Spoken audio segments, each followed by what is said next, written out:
Hello and welcome to Camp Xbox. Sega, after the Dreamcast, moved so many of their titles over to the Xbox, from Panzer Dragoon Orta and Jet Set Radio Future. Sega on the Xbox led to some amazing games. Yet Sonic didn't make as much of a splash on the console as the GameCube did at the time, missing out on the re-releases of the adventure titles. Yet, even missing out on those, Sonic still made a mark on the console, and today I'll show you the ones that came out on the console and my opinions on them. I'm going to go through all of them in release order, and then we're going to rank them at the end of the video. All footage was captured from an original Xbox, and I want to thank my YouTube channel members for their support. But let's go ahead and hop into this list. The first Sonic game to make it onto the Xbox was Sonic Heroes. This came out in January 2004 in North America after a 2003 Japanese release. It came out on the PS2, GameCube, and Xbox, and later saw a PC port. This is the game that I was most interested in revisiting for this video, since I rented this one when it was new, and I remember really enjoying it. The gameplay was interesting and fun, but my memory of it has faded with time, and I wanted to see if it was still a positive game for me. Unfortunately, the issues are more apparent now when I play it, but it does have some cool ideas. In this game, you play as multiple teams of 3, and each team has its own plot tied to Dr. Eggman, who wants to take over the world. It's a plot you've seen before, but it's Sonic, which generally means there's some fun in it. I think the idea of having plot events shown from different perspectives is neat, and is something that Sonic has done well before, giving this game a strong replay value. Of course, you have Team Sonic, which is comprised of Sonic, Tails, and Knuckles. You get a Team Dark for their evil counterparts, but there's something about the other teams here that I love to see. You have Team Rose, which comprises of Amy, Cream, and Big, and I think it makes for a fun and different team compared to everyone else here. It's more lighthearted. Then there's the Chaotix, which is Charmy, Espio, and Vector.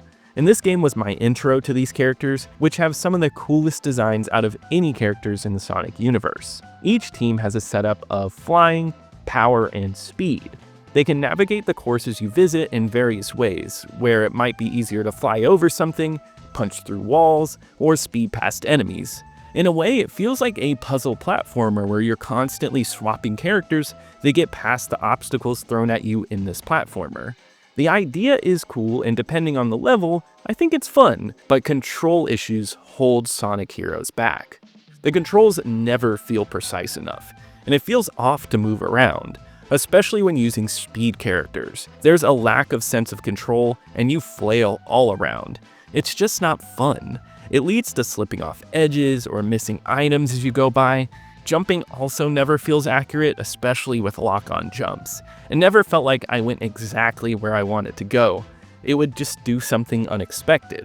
It's the same for the attacks too, and overall the game feels sluggish to play, even if the speeds are high. For something fast like this, tight controls are needed, and I don't think this game offers that. The level design can improve some of these issues, especially ones that are more straightforward and larger to navigate. It allows you to grasp the controls a little more easy, but on some levels you have to be precise, which this game does not have a good handle on. There are at least some positives here, like the graphics. I love the bright, colorful look of this game.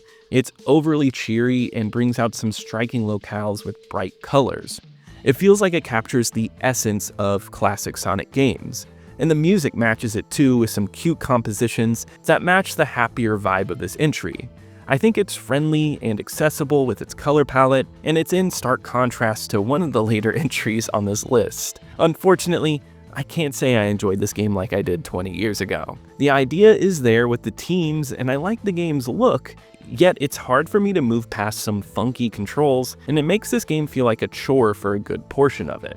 It's certainly playable, but it wasn't enjoyable, especially when you throw in the bugs that I ran into. This felt like a flawed start for Sonic on the Xbox. That's it! Wow, my head's spinning! Yeah! Yeah!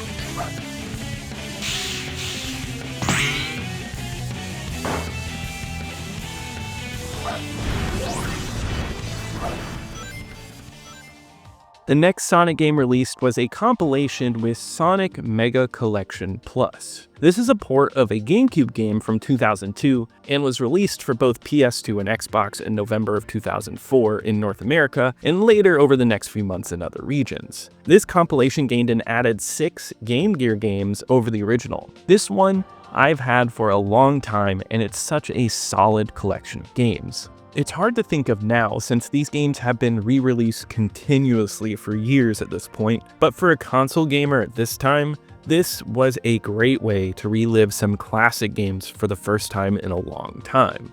As a kid who played the crap out of Sonic 2 on the Genesis, this was awesome to return to on the Xbox. The presentation here is lovely with some great menus to roll through and look at all of the games. I love unlocking the comic art and looking through the game manuals. It felt like a nice early attempt to preserve history, which Sega always does a great job of preserving and being proud of the games of their past. I also think the music composed for the menus is underrated and beautiful.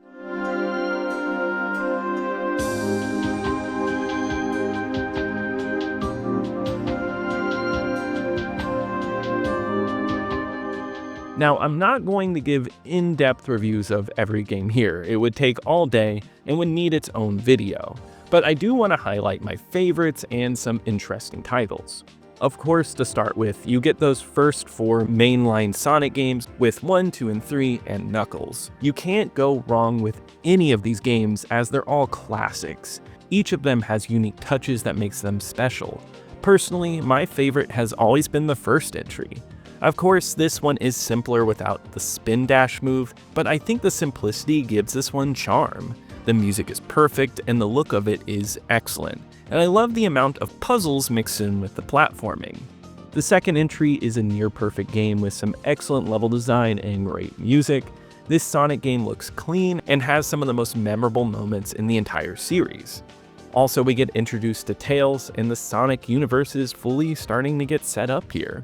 Of course, the third entry is awesome as well. The music here is on another level, and it has some of the most iconic tunes of the entire franchise. This game is pushing the Genesis to an insane extent, and the level transitions and designs are spectacular. Sonic & Knuckles once again is just another great one, and rounds out some of the most stunning games ever made at that time. Throw in that this game includes versions of Sonic 2 and 3 where you get to play as Knuckles, and you have yourself a complete package just with these games. Yet all the other side games make this one interesting to keep returning to and playing.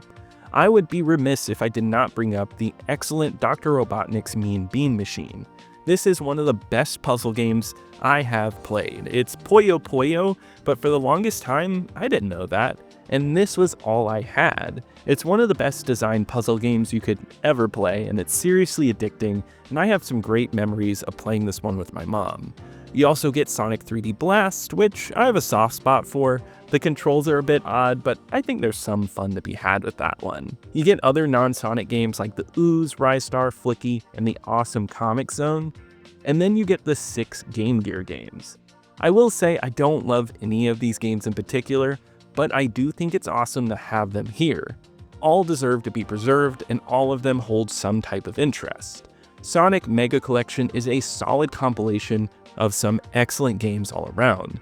I don't know if it's essential nowadays since these are collected in so many different places, but if you do own it, it's a great part of your collection. Before we move on, I just want to thank you for watching the video so far. I hope you're enjoying it. And if you are, please leave a like as it really helps me out in the algorithm. Subscribe if you haven't already, and also comment below with any Sonic memories. I would love to hear from you. But let's go ahead and move on.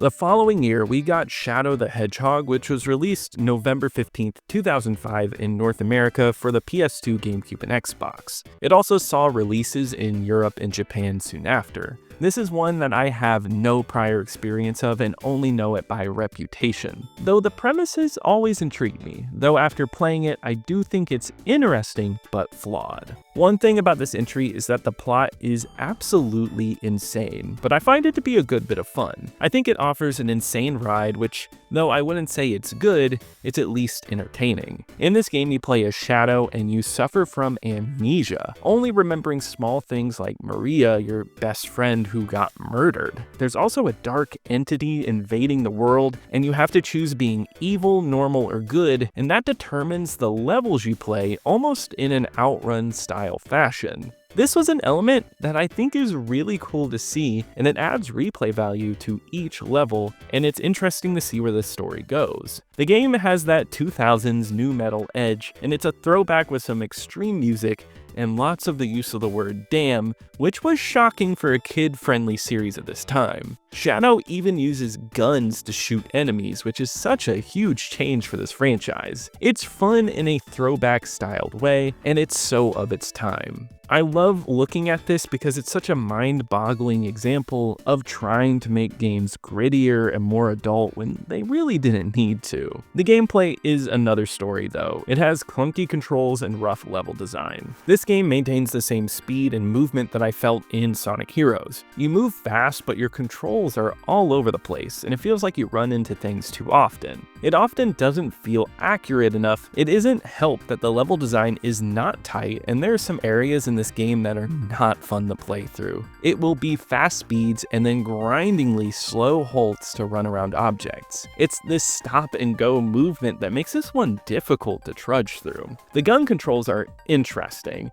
but don't mix well with the movement speed. I do at least think it's a fun choice and adds an interesting variety to the game, ramping up the dark edge that it has. I think there's an idea there, and mixing that with the choice to shoot good guys or bad guys and go on those branching paths is fun. I also like the inclusion of so many side characters from the Sonic universe.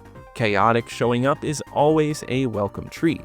It's also an excellent looking game on the Xbox, even with a load of dark colors. I think the look of the levels is at least fun. Still, much like Heroes, cool ideas don't make up for rough gameplay. I would say it's playable, but it's not exactly fun. It's less buggy than Sonic Heroes, but the controls don't work out well. It's a bit of a slog, and I can't say I love it. It's a fun novelty, but there is better. If you're fueled by evil, though, you'll be able to unleash the destruction of Chaos Blood. After you touch a save point, you can start over from there and get thrashed. Come here! Let's run along with Bill and Craig. There's still more to go. Don't get caught. Take off guns. But it looks like using homing attacks on those robots is the only way past. The final Sonic game released on the Xbox was Sonic Riders. This game came out in North America on February 21st, 2006 for the PS2, GameCube, and Xbox. It came out everywhere else over the following months. Sonic Riders is another I had zero experience with. I love a racing game though, so I was intrigued by this title, and the fact that it was such a late release for the Xbox is also interesting. Sonic Riders is a hoverboard racing game where characters from the Sonic universe get together and race in tournaments against each other. You speed through themed tracks and do tricks along the way. You have to do tricks or your race will be cut short too, so it becomes all about momentum mixed with movement in the air to keep at a strong pace and face off against your opponent, who will most likely be right next to you. It's a difficult game due to this, but not due to any control issues. It's just a rewarding challenge. And this is my favorite non-compilation game today. It also has the best controls out of any of the 3D Sonic games I played. It's well done and fun to speed through. Going around turns by drifting and going through air drafts to speed around people has a good sense of speed. I think the trick system is a little awkward and too simplistic, but I like that it's included here. I think if you played this in multiplayer, It could easily be a party favorite, and the story mode is fun as well. The plot features many new bird characters and characters from Sega classics like Ai, Knights, and Ooh La La. This gives it a precursor vibe to the latest Sega racing games. Once again, the story is much deeper than you would expect, as most Sonic games seem to pull off, and though there is a cheesy factor here, they make the single player enjoyable to follow. The single player is easy to pick up and play and simple to understand, but know that it gets challenging. But it's fun the whole time due to having some great tracks. Sonic Riders also looks fantastic on the Xbox. The tracks have some fun detail, and the techno-infused look is done well. The fidelity is great, though my copy has choppy cutscenes, which, come to find out, is an issue with some copies of Sonic Riders on the Xbox that was later updated, which is a sad little addition to my copy of the game. The game is at least fun, and the techno music is top-notch, which lives up to the great compositions made for Sonic games. Sonic Riders surprised me overall, and it is a great racing game that I enjoy so much. This one is worth looking at, it moves fast, has a great look, and the controls work well.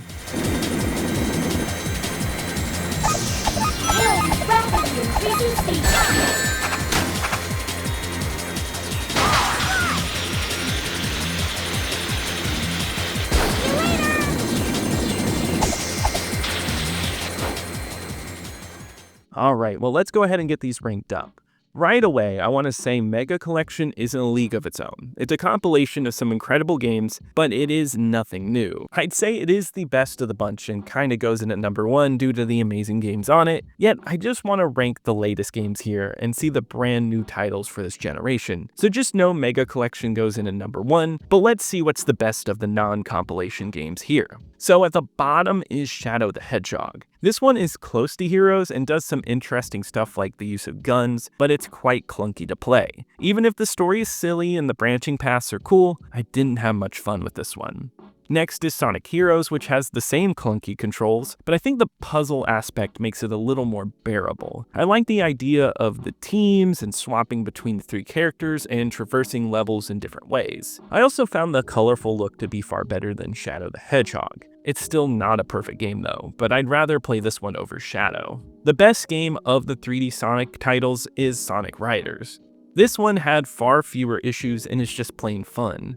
For one, the controls work well and the drifting is satisfying, my favorite of the bunch. The ranking without Mega Collection would have Sonic Riders at the top, but if you wanted to include the compilation, that's going at the very top. Sonic had some issues in this era, but all of these are at least interesting in some way, and I definitely won't forget about them. But one thing that I learned was that Sonic Riders is a really solid racing game. But that does wrap it up for today. If you enjoyed this video, be sure to leave a like, subscribe to keep up with the retro Xbox content, comment below with any Sonic memories. If you agreed or disagreed with my opinion, I would love to hear about it. And I want to give a huge shout out to my YouTube channel members. Thank you so much for your support, and I'll see you here next time at Camp Xbox.